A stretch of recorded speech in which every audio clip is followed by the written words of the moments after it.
someone in the chat asked the governor how he got 9.1 million to buy that nice mansion. I thought he was a public servant.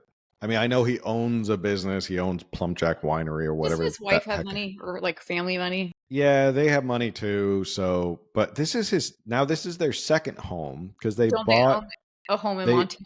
well, they bought at the beginning of he bought when he was first elected back in 2018. He did not want to move into the governor's mansion because he wouldn't say it was below him, but basically he was like, well, we want to live in this really ritzy community outside of Sacramento because it's better for our kids' school. Like it's closer to our kids' school. And I think he paid $4 million in cash to buy that house in Sacramento, like this fancy. So he bought in 2018 a $4 million house. He now bought a $9 million mansion.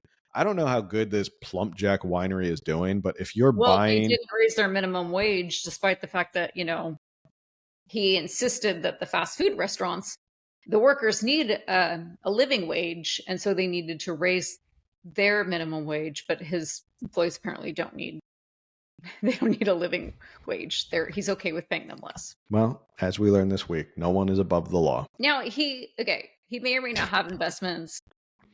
I don't know. This is Maybe, but for someone who spent most of his professional career as a a public servant, quote unquote, a public servant, because he was county supervisor, then he was mayor, then he was lieutenant governor, now he's governor. Like he spent the better part of more than 2 decades just being a public servant, and I doubt he's made an enormous amount of wealth before then with this Plumpjack Winery. So yeah, I'd have to go back and look at his Form 700s because I am curious about that.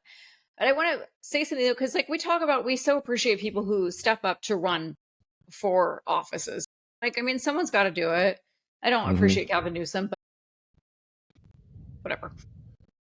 I thought it was also interesting. Last point on this about him buying that house for $4 million out in Sacramento. It was a 40 to 45-minute drive to the Capitol, while the governor's mansion, you could walk across the street. So for a guy who goes on and on about climate change and all this and that, his motorcade of how many SUVs had to drive him back and forth 40 to 45 minutes every day, burning fuel. So,